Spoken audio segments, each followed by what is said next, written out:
Hey everyone, this video is how to prepare your bisqueware for glazing and how to apply underglaze. First of all, you should have one of these at your desk, and this explains all the steps you need to do for glaze. First one you already did, which is to sketch your piece. Next is to choose your colors. Hopefully you've already done that too, okay? The next is to wipe your bisqueware, so step 5. So what does that look like? With a clean, wet sponge, what does that look like? I'm gonna show you. I have this little lidded jar that I made, and this is gonna represent just anything coming out of the bisque kiln. So we've got a lid here, which will be helpful when you're glazing your teapot. And it's also kind of the size of a mug. So hopefully, this will be a good overall example of how to glaze. First thing you're gonna do is wipe off your bisqueware with a clean, wet sponge. Come over to the sink, wet the sponge. What you don't wanna do is put your bisque underneath. You might think that this saves time, but what happens is your bisqueware is porous, and the porosity of your bisqueware will be filled with water, and you'd have to wait for it to dry in order to start glazing. Glaze won't stick to soaking wet bisqueware. So what you're gonna do is just take your sponge and clean off all the dust. Why is this important? Because you're opening up the pores to accept the glaze. There's atmospheric dust from the kiln firing. That dust will land on your pot, and if you don't do this, you'll have unfavorable results. You'll have something called crawling, and that's when the glaze literally crawls right off your pot and leaves bare spaces. Now, just reach as far as you can into your teapot. If there's any crawling happening inside your teapot, you won't see it, and it will be sealed, so you'll be okay.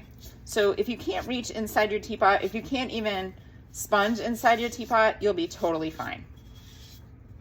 But you need to get all your outside surfaces that show. Notice I'm regularly rinsing my sponge.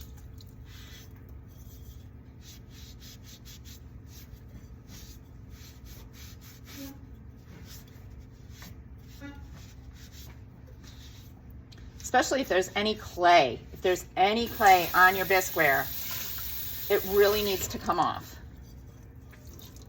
You might think like, oh, I have a part that fell off. Can I put it back on with clay? No, you can't.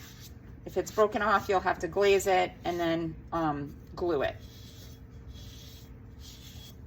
Okay, so that's good. I'm ready to start glazing.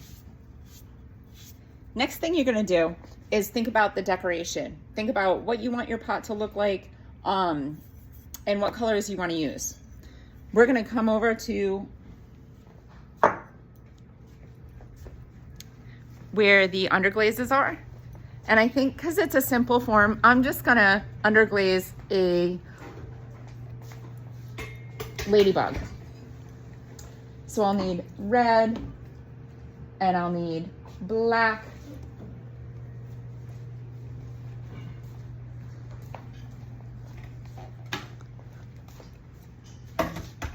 and I'll also need some paintbrushes. Oops.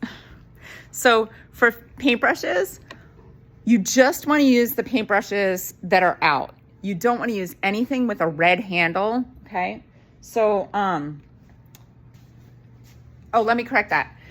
You don't want to use anything with a red handle to glaze. For underglaze, that's fine. So here's your glaze brushes are here, glaze brushes are there.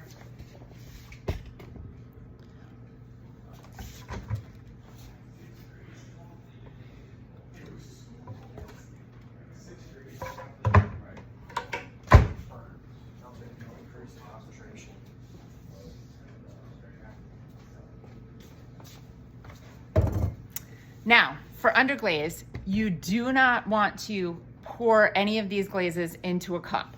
What you want to do is work right out of the container and just, you know, sit with a person or share. You could even pour it into the lid if you want, but I don't want you guys pouring into an extra cup, because then how are you going to clean out the cup? You'd have to rinse it out, clogs the sink, and also that causes a problem with waste. Because the glaze is really expensive, and the underglaze. So again, this is underglaze.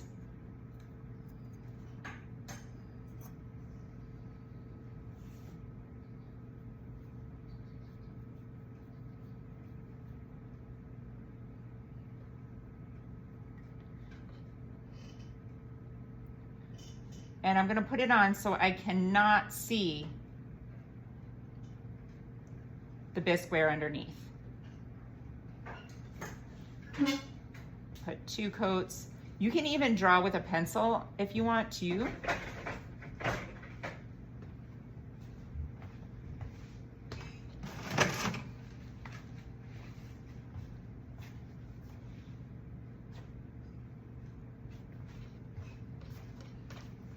And there you go. And I'm just kind of holding it like this until it dries before I put it vertically. Screw the lid on really well. Don't leave the lid off, that wouldn't be good. Clean your brush.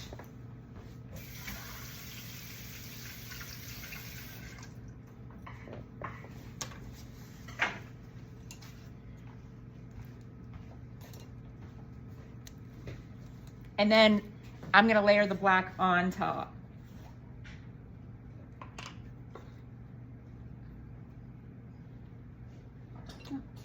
Need a little tiny brush. It's really like you're painting with acrylic paint.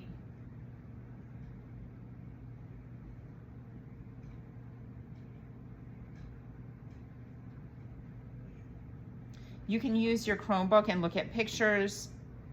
Because of time, I'm not doing that. I would like to make this like a realistic ladybug, but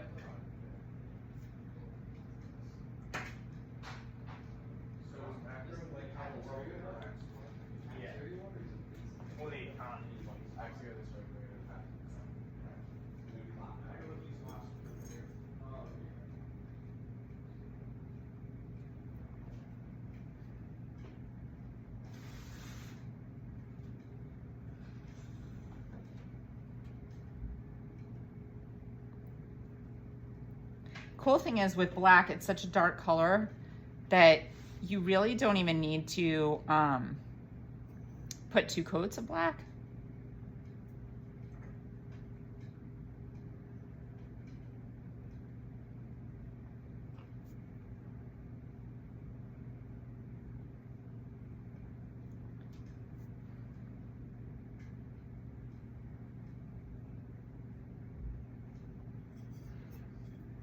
Here's my little ladybug. The feet look really long. So if you make a mistake,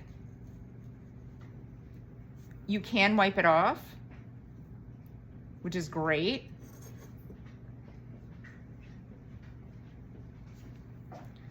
Just make sure that you're turning your sponge and not reapplying. Okay. That looks a little bit more realistic, like a ladybug. And I think ladybugs have antennae. Do they? I'm guessing. I think they do. I'm gonna put them on there anyway.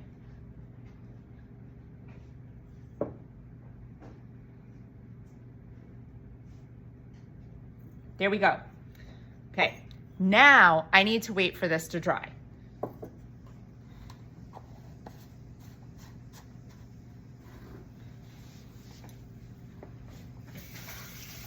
Wash your brushes out really, really well before you return them to the cup.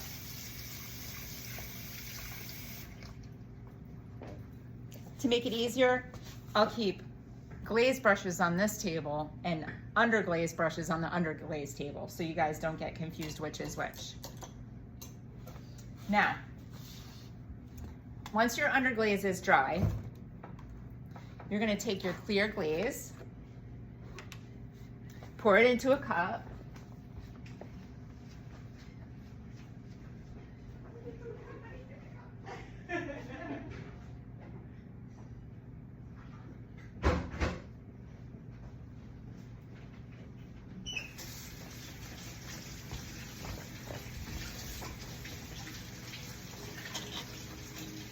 And when you're done with this underglaze, you're gonna give it to another person.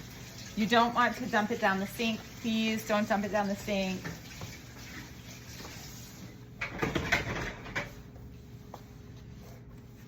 Then you're gonna grab a glaze brush, which looks like this, or any of those fluffy brushes on the table are fine. And watch how I apply the glaze to the ladybug. I'm not scrubbing it on, I'm just kind of patting it on. This is important.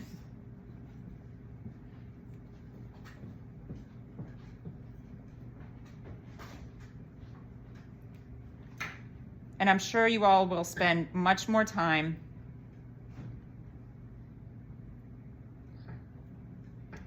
with your underglaze than I did. Please do.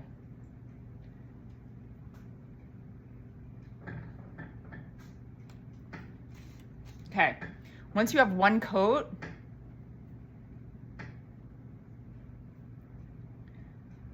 then you can move it around.